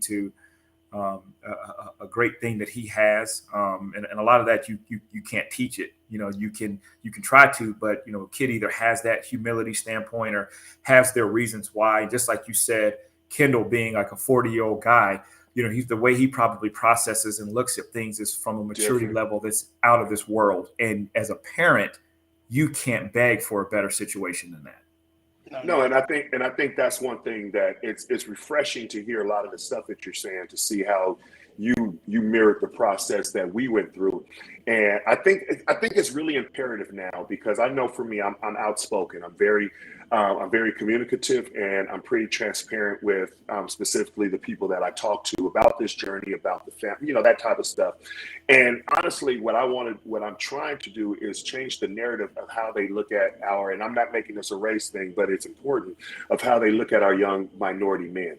And I think our young minority men are placed into a box. They're placed in this narrative is attached to them. They look at a lot of these young minority men and think when they are top tier athletes that, well, they must come from this home environment, right? They must come from this financial structure. That's why when you hear a lot of the high profile Black young men, when they commit to a school, oh, they must have got paid. You don't hear that about any other athlete, but you hear that about our young Black men. Well, every kid isn't there for the same reason. This is why I speak up. This is why it's so good to hear it, and it's so good for you to articulate your thought process, because we have to retrain people to let them know that there's family structures outside. And don't get mad when me as a Black father speak up and all of a sudden call me LeVar Ball. Right. Exactly. Right? Don't do that, because you would call me deadbeat if I said absolutely nothing. Yeah. Right? Yeah. So I think this is just an opportunity to help train people, to help shift some of the unconscious biases that are out there, to let people know, listen, man, we all come from different stories, and don't assume what my story is. And I promise you, I won't assume what yours is. You get what I'm saying? Yeah, you're absolutely right. I like this correspondence. I love it. Really And I'm looking at Jay. Jay, you hit the nail on the head. Is everything starts with family. And, one of the things I don't like hearing when it actually comes to, African-American athletes is, oh, they're very well spoken. As if that is supposed to be, a compliment or whatever it is. You're speaking a certain dialect, speaking a certain language where people can understand. But, again, it's one of those things, like you said, it starts in the home, but it's a generational thing. And I was very fortunate. My father is he's an engineer. He was an engineer at Procter & Gamble, went to Tuskegee Institute. But one of the things he taught me early, and it was me and, a couple of my cousins, it was just speaking proper English, or speaking in a certain way. So what he would do is every summer he'd give us, he'd ask us what we wanted. So we would want either a remote control car or like a little scooter or something like that. So he would put in a bank, a little account. This is the money that you're going to get for that. Every time you speak incorrectly, if you say the ain'ts and if you don't use words or you speak words that you don't know the meaning of, when I ask you, I'm going to take money away from you. Mm-hmm, and he's like, you can't not talk. You have to talk so that you're able to communicate, when you're in any situation, talking to anyone. And so that was always something that was great for me, that I made sure that I taught in my own home. And then, just making sure I'm raising my kids in a way that, hey, you go out there, you be respectful, because I'm pretty sure that you said to both of your boys, when you leave this house, you are representing the Milton last name. So just so you know, this is who you are. And so, I've definitely been blessed. My older son is he's doing a 2-year program to be an anesthesiologist assistant. Wow. I've got a son that's going to Stanford. My daughter is 13 years old. She's in middle school right now, but it starts in the home. It starts in the family. And, what you've done with your, with your sons, Fresno State, great college, Georgia, great college. It's just awesome to say that you have kids that are graduates, and the ones that's, going on. And then of course you talk about, your son getting into the real estate and just getting into something that he has a passion for. Again, that starts early. You have, hey, set goals. Set goals on what you want to do. Where do you see yourself in the future, outside of wanting to be a football player? Wanting to be, like you said, a top athlete. They come from this home, or they come from this, or money, or whatever, and they're only seeking one thing. So I love your story. I absolutely love it. I think the changing in the way that I parented are the parent that I became. I can't say that I always was like that, but the parent that I became a lot more transparent with my boys. I think a lot of dads specifically, we want to be this superhero at home, and we carry this persona that we are without fault, or if we are with fault, we sugarcoat it so we don't look as bad. I let my boys know what type of F up I was. Yeah. I let them know. I let them know exactly what my decisions were made. I let them know exactly what I put at risk at certain points in my life. Because when I come and sit you down and tell you, dude, you tripping, and this is the reason why, I want you to know that there's credibility with what I'm telling you, that your dad was a knucklehead. Right. Growing up. Matter of fact, all you got to do is ask my dad. Ask your granddaddy what I took, you know what I mean? So I think the transparency is what really shifted my kids' thought process, because then they knew, okay, my dad with the shit, I can talk to my dad. And I tell them, dude, here's the reality. Tell me the truth no matter what. Tell me the truth. I don't care how messed up it is, whatever the case may be. Just don't let me get surprised. We'll work it out together. Just don't let me get surprised. Love it. And I thank God that my kids have been true to that. So I think for me, that's what made the difference in the way that I parented. That's why I ride with my kids to this day, and I go to war for my kids. I tell people, you can talk shit about my kids if you want to, but I got bail money. Right. I know an open man is a misdemeanor. When I close this up, this is a felony. Right. That is, and I agree with with Joel. This was an awesome show. I love your humility. I mean, you've got a great son. You can go and say, my son this, and beat your chest and all of that. But again, even what you're talking is true. You're showing your vulnerability right now on a podcast. Just talking about the different things that you're going through. And to me, this is what the military is about. This, obviously you served, and I tell people, when you talk about military, I mean, and I'll ask you this, Chris. Do you know any of the people here in Beaufort that you served for? No, I don't. Probably not. Do you know any of the people in South Carolina that you served for? So for you to lay your life on the line to serve for people that you never met, you may never ever meet, that takes a special person. And so when I truly say thank you for your service to you and to Robert, thank you guys for your service, because there are people that you will never ever meet, but you guys went over and risked your lives. And just like the Bible says, there's nothing greater, than a friend that is willing to lay down his life, for his friends. And you guys are exemplary in everything that you do.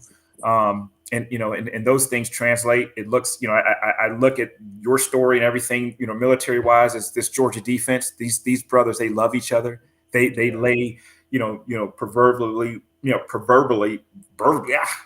like you, Robert. Today I can't even get it out. But their lives on the line, lives on the line for their brothers. And that's what I love about this Georgia team. I love this Georgia team. They're special, and the fact that I'm pretty sure that when you just talked about Kendall being in that leadership role, he has a huge part in what's going on, and he's the reason for the shift in this Georgia team. And he's, one of the reasons why we are all so excited about, what's going on. Yeah. No doubt. Hey, so, the funny thing is, and Chris, when you came in, obviously, Juan, you talked about, laying your life on the line for people you don't know. Now, regardless, if you're in the military, you do this. However, I do want to make sure that if you're not familiar with military service, right now we're in a situation where it's voluntary. And, I want to make sure that people that join the military through a draft, I want to make sure that you're, you're thanked as well, because you embraced the suck. I did mine willingly. You did yours forcefully. Yep. So the fact that you did your service by force when you didn't want to fucking do it, I give you more props to anybody that did it willingly, because you did it when you didn't want to, right? I wanted to do it. I have my reasons, and we can talk about that in just a second, but I had my reasons. Chris, were you a draftee, or were you a voluntary guy? I was a voluntary guy. Kind of the same thing. Had my reasons at that certain time in my life, and that was a decision that I made because of doors that I closed on myself. But it's crazy. This last week, my grandmother had a stroke, and so I had an opportunity to go and spend a week with the family. And my dad and I spent a lot of time together, and it was really cool because we had a really good conversation, man. My dad served in Vietnam, did a tour over there during the war and everything. And I asked him, I said, okay, you're from Alabama. What made you come to California and join the Air Force, man? Like, what made you decide? I had no idea, man, until a week ago. He told me, he said, well, I went in because I knew my number was coming up. I said, well, what do you mean? He said, well, everybody had a number, and they would constantly let you know what number they were on. And I knew my number was coming up. So rather than just wait for them to come scoop me up, I just said, you know what? Let me just go ahead and get this thing started. And I was like, damn, Dad, I had no idea. And I don't know why, but that shit hit different than just him going down to meth voluntarily, taking the oath and say, I want to be a soldier. Like, that shit hit different to know my pops watching the news and he find out that they on number 700 and he's 706, right? And so that's why, I'm not going to lie to you, man. That's why I have a disdain. I have a disdain for people who politicize our military.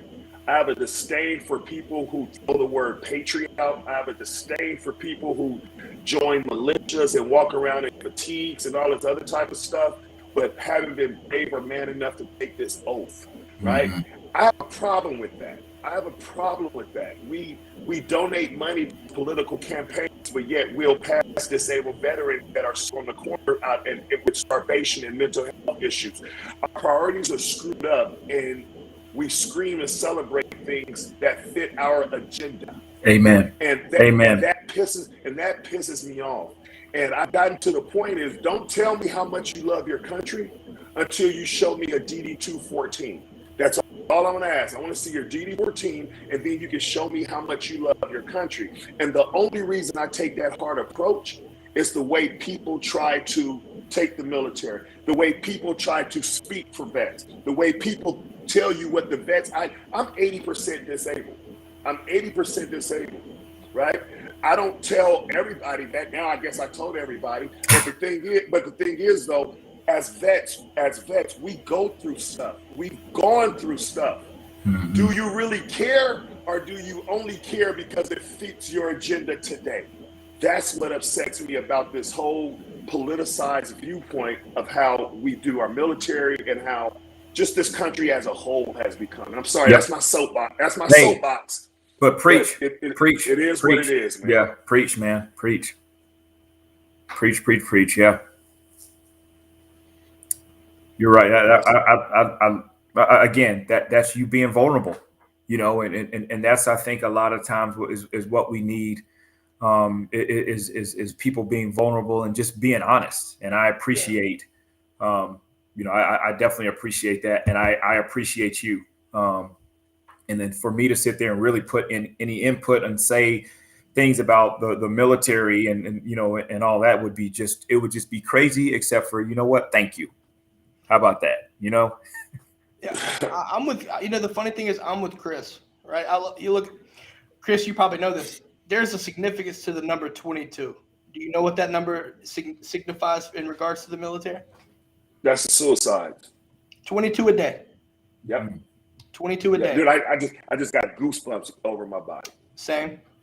Just got goosebumps. And I'm not going to discredit anybody that didn't join the military, because I know people that willingly want to do it, but the barriers of entry stop them from doing so. So I'm not going to discredit anybody that doesn't do it, because like I said, there's people out here that want to do this willingly, and I respect the hell out of that. But you also have certain things you cannot help. If your health is a problem, right, you can't help some of that, right? But, you know, obviously you look at situations where, like, Chris, you mentioned about the 214. To your point, I'm going to specify that. I want to see an honorable discharge on your 214. That's the other side. Because, let's be honest, Chris, you know this damn well, man. Like, to get a dishonorable or, you know, something like that, like especially dishonorable, you have to fuck up. Like, it's just bad. You have to completely fuck it up to get out on a dishonorable. But, you know, look at this right here, though, right? You know, and I try to stay out of politics. I felt like when I was in the military, I was in the middle of it because you saw sequestration, you heard about it in the news. You know, you feel like, for me being like super low enlisted, I felt as if I was a scapegoat at times, and I don't want to feel like that because I'm doing what I'm doing willingly for other people to sit there and try to bash me. But at the end of the day, I understood it isn't about me; it's about everything else. It's more than me. And I think that's a general concept that, you know, folks in the military understand. And I think, you know, relating this into football, your team mentality tells you that, right? Be a part of something bigger than yourself. You know, for me, you know, I'll kind of go on a soapbox tangent here for a second, Chris. You know, when I joined in 2010, I wanted out of high school, right? I wanted to go in, well, not really. I guess for me, like, I joined in out of, like, desperation almost because of the recession at the time. Y'all probably know what I'm talking about. The Great Recession back in 07, 08, whatever. But, you know, there were no jobs for me to go out here and try to get. I wanted to go to school faster than the financial aid situation wasn't going to work. You know, bills don't stop, right? Bills don't stop. So you got to do what you got to do. And to one thing here, I look at it this way. Everybody joins for a reason, and it's okay to have different reasons. Mm-hmm. Everybody's got their own reason for joining.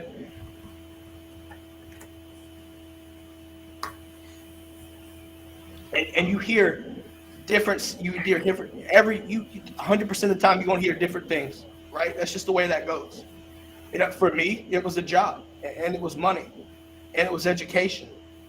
But at the end of the day, also thinking about it, as my time transitioned through, it became more than that. You know, it's something that, you know, I look back and I didn't even think about it, but it clicked in my head. 9/11. I was in 5th grade, and I remember getting out of school early because I didn't know what was going on. We just knew that the teachers were freaking out. I go home. I go to where I got dropped off at school. Go home. My mom's sitting there crying, and she comes up. She hugs me and my sister, and she just cries. That shit stuck in my head. As I got older, I understood exactly what happened and the importance of that. So that kind of carried me through. So, you know, while I look at it as why I initially joined, I had no plan on joining the military. I was the first outside my grandpa. But for me, you know, I didn't think about it that way. I was like, it's a job, it's money. But then as I got in and I started doing, you know, my job and everything, it became more, right? My reasons changed. You know, so you understand your concept. And Chris, I don't know if you ever deployed, but if you ever deployed, if anybody in here is ever deployed or listening, you understand, because when you're stateside and you're not deployed, you know, you think one thing and you wonder if what you're doing is meaningful.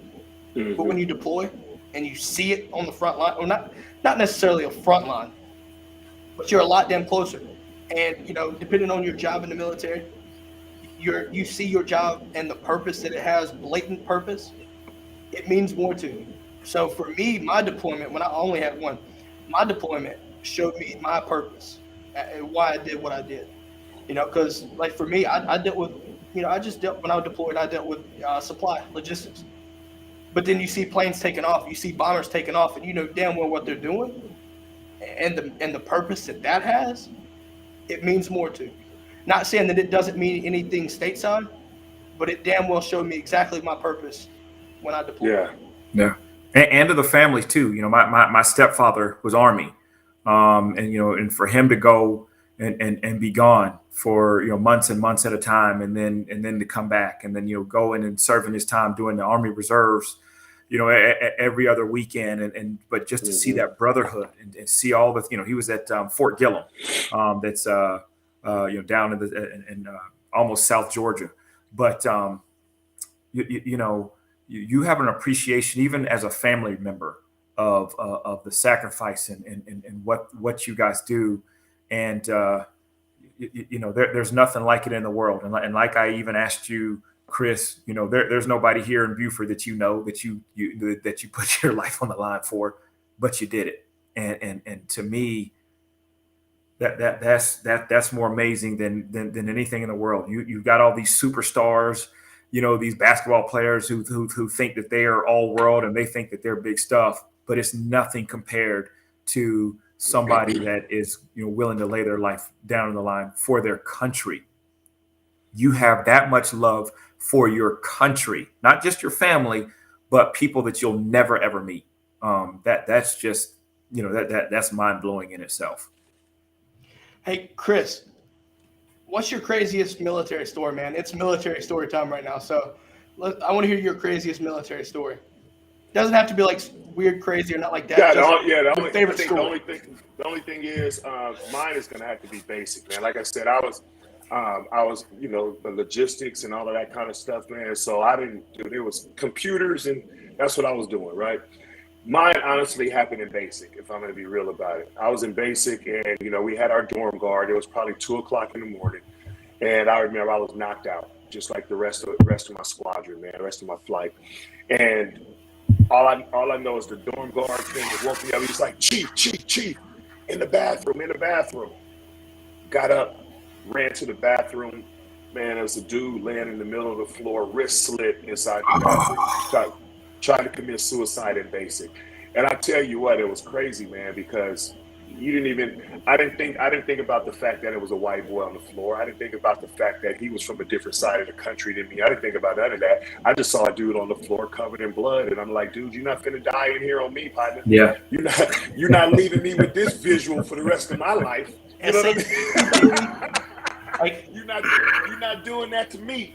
So man, hey, so we did what we needed to do, get him out of there, get him set up, got him out of there.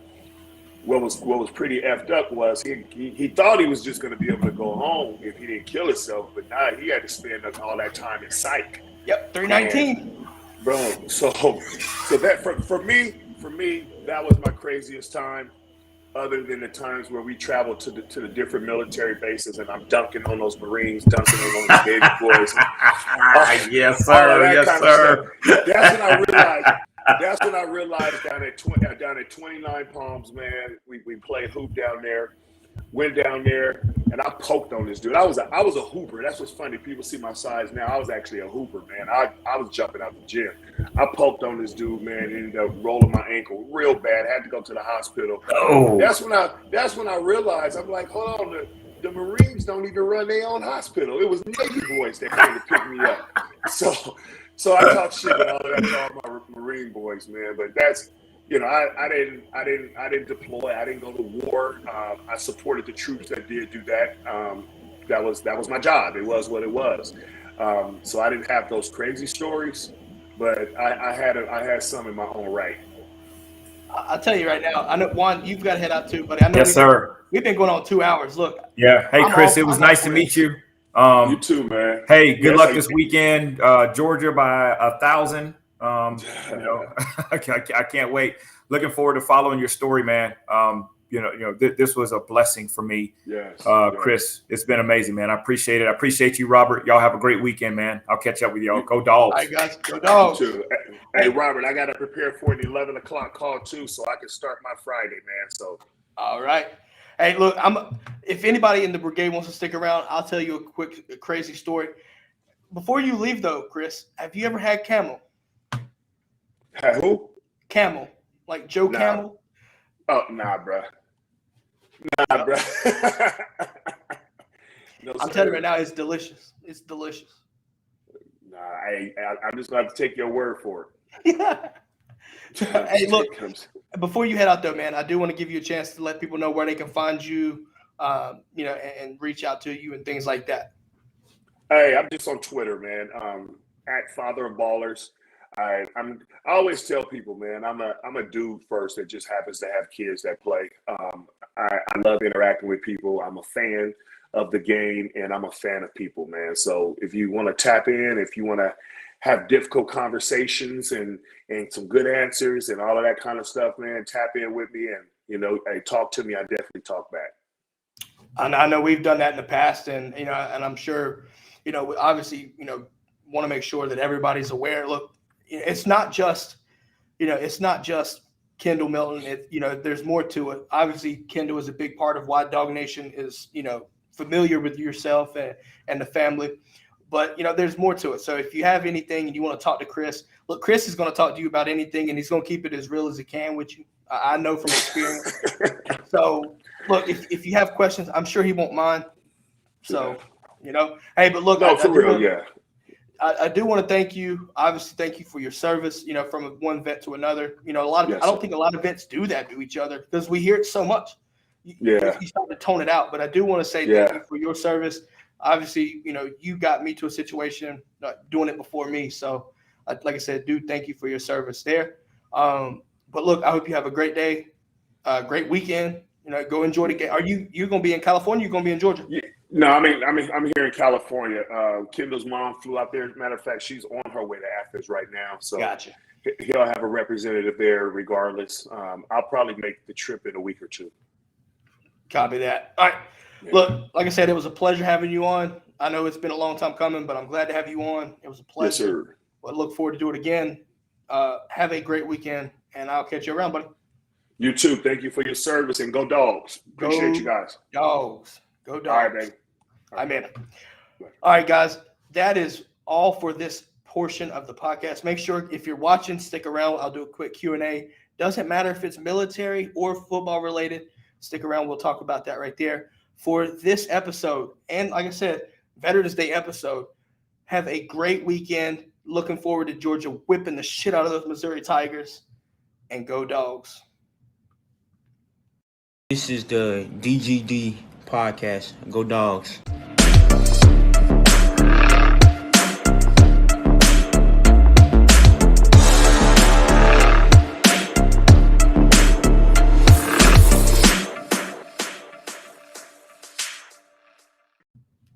right, Brigade. I hope y'all enjoyed the show. The podcast portion will be up later. Might be a little bit longer. We went for about 2 hours, but I do want to stick around for a little bit. Give about 5 or 10 minutes. Military questions, military stories you want me to tell, reach out through the comments and I'll respond. And I do want to talk about what a comment here that I saw, mental health being a major issue in the country. It's disguised as gun control. Suffering from mental health and PTSD, I do understand, the common, the assumption is that you get it through military experience, and that's not 100% accurate. It can happen in a multitude of ways, not just military personnel or anything like that. There's so many people in this country, in this world, that have experienced trauma, PTSD, things like that have had no military service, right? Just because a lot of people associate it with combat, and while that is accurate, but it's, like I said, it's not 100%. Anything, any kind of trauma can cause. So, but I do think that mental health is a major issue in this country, and really, I feel like, to me, it needs to be addressed more publicly. I think, it's the progress being made is, I think it's a big deal, and I think you're starting to see more visibility to it. I don't think there's ever a true fix to it, but at the same time, just because you have PTSD or, it's nothing, there's so many different things that don't make excuses for people. Some people don't want to believe it. Look, it's a real thing. It really is a real thing. Obviously you heard Chris's story about the guy in basic. That shit happens. That shit happens. And that's one of the things about basic training that I learned about. It breaks you down, and you really don't know what to expect when you're broken down to that level.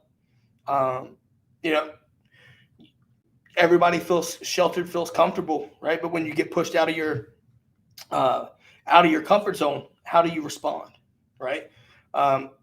Everybody handles that differently, and in basic, it's not a race thing.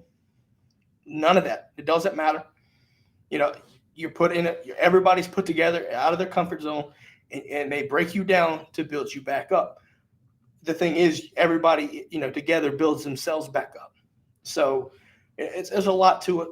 I enjoyed my military service. Jay, I think I get your point. I'm not going to try to go too far into the political side of that thing, but people that do things like that, I guess my main takeaway from it is, look, don't be scared to tell people. You know what I mean? Like, it's okay. It's okay to be, to go out and voice this, right? It's okay to go get help. I really don't like thinking about people that feel scared that they're going to be judged, scared that they're, things like this, so they have to hide it and conceal it. I'm not saying go put yourself out there and say with a neon sign that says, "Hi, I have mental issues," right? But it's okay to have a problem, and it's okay to go get help, right? You don't have to do it on your own, not at all. I wouldn't expect anyone to try to figure it out on their own, because it's too hard.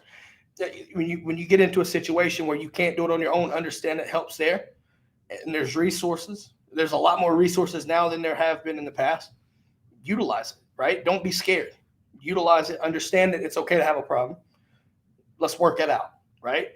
I'm always an advocate for somebody. If you're depressed, things like that, I'm always going to be an advocate to reach out and talk to you and try to help you through it, right? Understanding that it's not easy. If it was easy, you know what I mean? Like, it's okay to have a problem. So, obviously, anybody listening, if you have problems like that, look, understand that it's okay.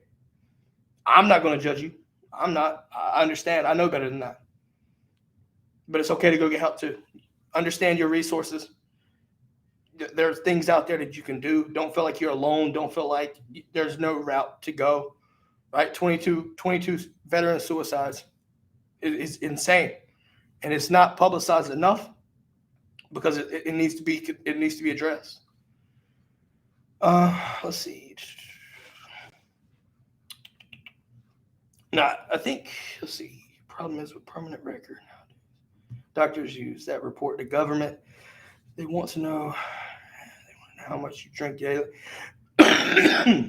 Yeah, I mean, but certain factors like that, Jay, can play into problems. Like if you're depressed, things like that. People drink, and then with their mental issues, people hide it, and then when they do that, it comes out. So I get why they do it, but I mean, I get your point as well. I think, let's see here. No, I do think that one of the fun things, kind of switch it up a little bit here, sticking military though. I know I mentioned before we ended the podcast portion how I had camel, and when I deployed, that was when that happened. I'm telling you right now, guys, shit was delicious. You can call me crazy because I had a lot of people look at me like I was stupid and crazy, but this shit was good. It was really good. But I think that might be it. We've gone on for 2 hours, like legitimately 2 hours. So I think we're going to wrap it up. And I hope everybody enjoyed the show. First off, I hope everybody enjoyed the show. Look, make sure wherever you're watching, like, subscribe. If you listen to the podcast, make sure you follow, subscribe, whatever it is, your platform. Check out DGDpodcast.com. DGDpodcast.com. You can find how to watch, where to listen, things like that. Jay, I was stationed at Charleston Air Force Base down there in South Carolina. Outside of my deployment, I deployed to Qatar, and then I never left Charleston until I got out. But yeah, I'll tell you what, man, it was interesting. It was interesting. Definitely interesting. Let's see here. Any more questions from the brigade? Going once, going twice. Speak now, forever hold your peace. Nah, no, not Warner Robins. I don't know. For me, once I got to Charleston, you start to realize like PCS and things like that, and change of bases was not as easy as it sounded like. Like I knew people that had been at Charleston for a decade or their whole career at times. So it takes, your recruiter's a recruiter, man, but not everyone is, filling you full of shit. But I never ended up leaving. Like I said, I was only in there for 6, but I mean, I did honor guard. So honor guard was a cool story for me too. If you're not familiar with that, that's the military funerals. If you watch the color guards for different like events, things like that, I was able to do that. That was really interesting as well. I think, looking at from a memorial standpoint, right, especially with the military funerals, the honor guard kind of brought that into context for me. Kind of gave you appreciation for people before you, all that stuff. I was able to go to Georgia for that though. I'll tell you, Savannah, Augusta, Rincon. I'll tell you right now, the rink in Georgia was probably the hottest I've ever been. Holy shit. That was miserable. Damn, rink in Georgia in August. That was ridiculous. But no, I enjoyed my service, man. That was fun. It was fun. Got me through college as well. So with that though, guys, I'm going to wrap it up here. Like I said, DGDpodcast.com. Find out all about the show. Obviously, if you're on YouTube, make sure to hit notifications so you know when we go live. Also, check it out. We're doing other shows, non-Georgia related SEC concept here. You'll be seeing those on the channels as well. So tune in and have fun. Listen to those guys. Positively Ole Miss, One Team, One Podcast, Crimea River, just to name a few. We'll be pairing with them. I think One Team as well. We're starting to see these guys, multiple platforms coming in.